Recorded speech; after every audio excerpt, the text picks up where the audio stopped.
Hey guys, welcome to CalicoRadio Knits. I'm Taryn, and in today's video we are going to be making a dog sweater for Mac. I finished this sweater, which is the Totally Tubular Turtleneck, which is a little hard to say, and I had quite a bit of extra yarn left over. I have even more than this, I think probably almost 100 grams of it. So Mac does have a few sweaters, but we actually haven't had to use them very much because the winter is so much milder here in Dublin. But last week we had kind of a serious cold snap here in Dublin. Everyone was pretty surprised. It was very sweet. The news was teaching people how to walk like penguins because of the ice. Everything was fine here, but it was really cold, and Mac did have to wear a couple of his sweaters, so that kind of got me thinking about making something else for him. I really love making him sweaters because they're usually really quick projects and they're really satisfying and he looks cute. So I decided that I'm going to kind of try and make a matching version of this sweater for Mac. So I think I'm going to use the Edinburgh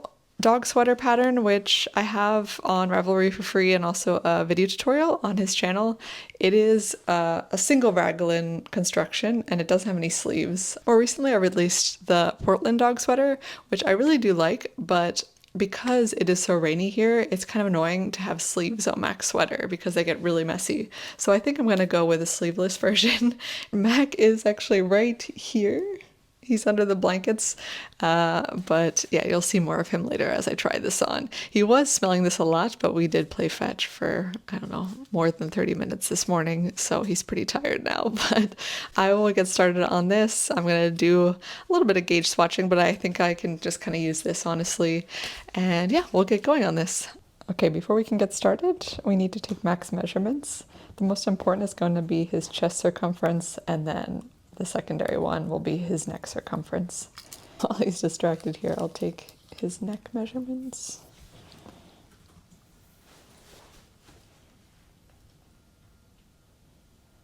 All right, looks like 28 centimeters around. Good boy, buddy.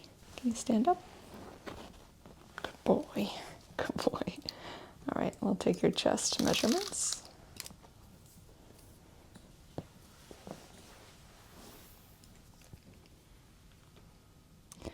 He's 45 centimeters on the dot.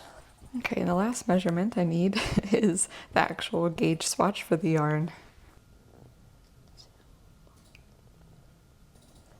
It was 14 stitches for 10 centimeters. Okay, and row-wise we have 22 rows for 10 centimeters. So I will use those measurements and write kind of a hybrid version of the pattern.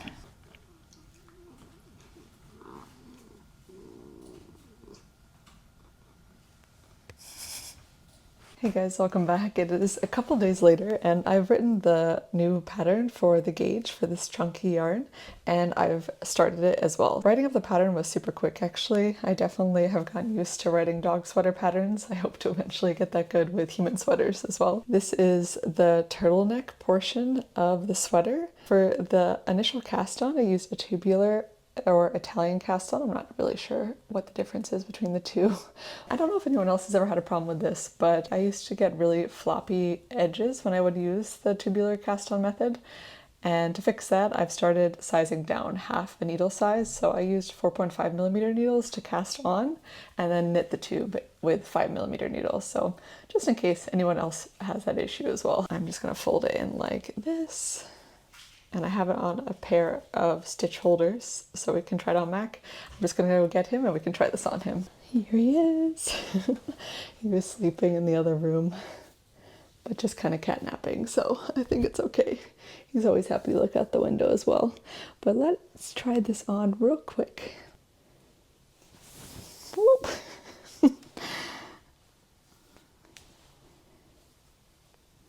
Yeah. Seems to fit him pretty well. He's not very bothered by it. I think it will loosen up a little bit with blocking, but I think it works pretty well overall. Doesn't seem to even really notice it. So, okay, I will continue working on the chest section. I opted to create the single raglan seam down the front like I talked about before, just so that he doesn't have any sleeves. I will do something slightly different than the Edinburgh sweater though, just to kind of mix it up. But I will keep working on this and show you guys once I'm a little bit further along.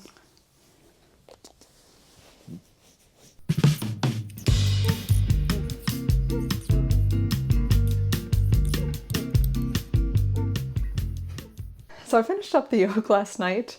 It worked up extremely fast. I think mostly because the gauge is so big and it really is not that many stitches on the sweater. At the beginning of the yoke, I only had 40 stitches and then I worked increases every other round until I had 64. It was only 24 rounds in the end, so it worked up very quick, very satisfying. I don't think I'm going to try it on Mac because I know more or less that it's going to fit him just based on the other sweaters I've knit for him in the past. But I did want to kind of pause last night when I was working on this and show you guys how I work the armholes and the harness hole. I have shown how to do this in the past in the Edinburgh sweater, but it's just kind of like a fun little technique that I found that helps prevent gaps when you cast off and cast on in the round. So I'll show you guys how I do it, but I just thought maybe it'd be kind of fun for you guys that aren't knitting the full sweater to know the technique.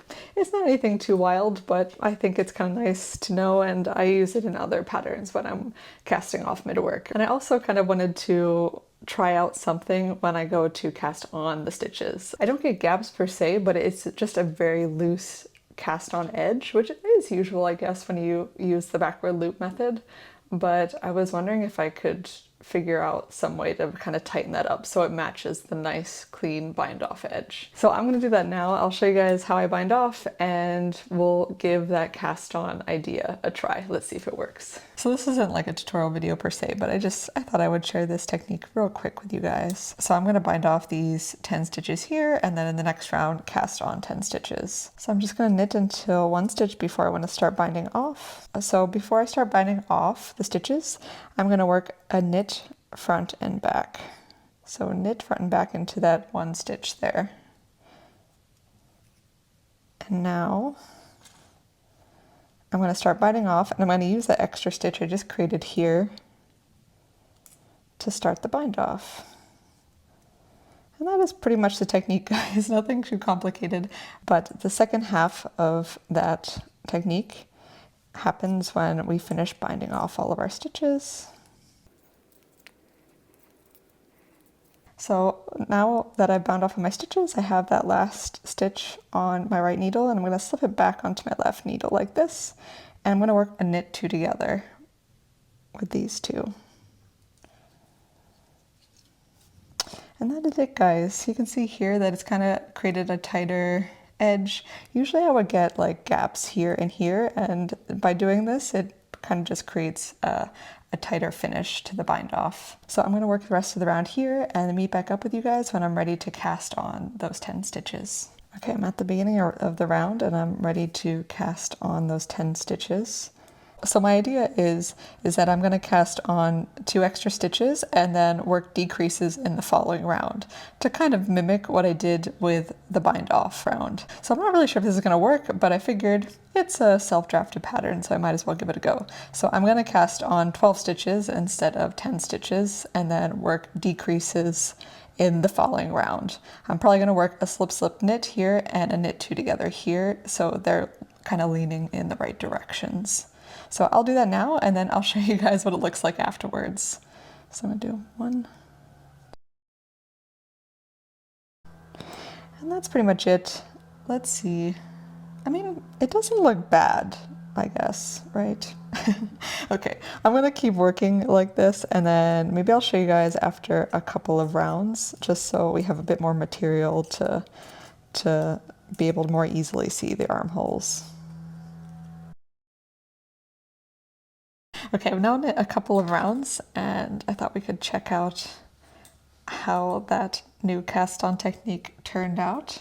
I had an initial look and I would say they really don't look any different.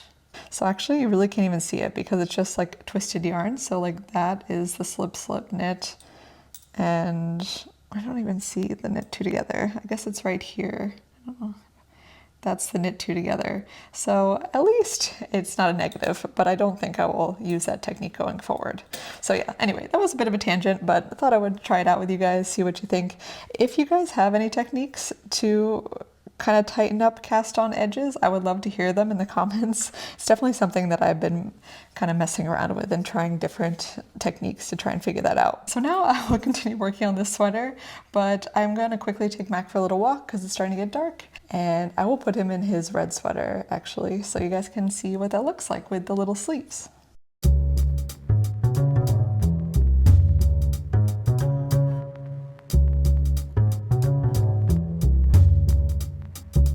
Hey guys, welcome back. Sorry for the low light situation, but I finished the midsection more or less, as you can see here. And I put the stitches on a stitch holder so we can try it on Mac. And my idea is that I would like it to hit more or less like mid to 3/4 of his belly, because I would like to use German short rows to extend the back over his bum and then create a pretty sizable rib section in the back, kind of to balance out this big turtleneck and also to match the original turtleneck from Park and Knit, because the original also had a big rib section at the bottom of the sweater, and also it had really big ribbed cuffs, which obviously we cannot do because Mac's sweater does not have any sleeves. So that is it. I'm gonna try this on, and maybe, I shouldn't say I'll get it done tonight, but maybe I'll get a good portion of it done tonight. But let's try this on Mac, see if we can coax him out. We'll sweeten the deal with a blueberry, huh? There you go. Good boy. Good boy, buddy. Oh, you're such a good boy. Thanks for modeling for me. Can you stand up? Good boy. One. Good boy. Oh, you're such a good boy. Yeah, I think that's good. I'm already gonna start working in the short rows. I will continue on this and show you guys my progress tomorrow. Hey guys, good morning. It is the next day and I have finished the sweater. I cannot believe I finished it. It is a bulkier yarn and it is a small project, but still, I can't believe I finished it yesterday. So I managed to block it as well, and it also dried. I don't know, everything about this project just went super smoothly. But just to tell you guys kind of how I finished everything up, I did the German short rows to make this back section here, and then I did ribbing, but actually not as much as I had originally planned because it started curving so much. And I thought, okay, if I add more ribbing, it's just gonna weirdly go over his tail too much. So I left it. It's still a good amount, but not as much as I originally planned. I'll insert some B-roll, but when it was laying out to dry, it looked pretty wild. It looked like a sweater for some kind of weird dinosaur or something. I actually also haven't tried it on Mac yet. I thought I would kind of wait and do that now this morning once it's all finished and blocked. The other thing I did was I single crocheted around the armholes just to kind of clean them up.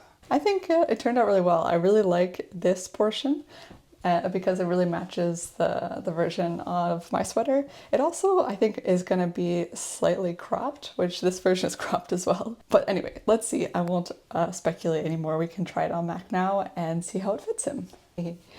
Look, it looks so good on you. Oh, you're such a good.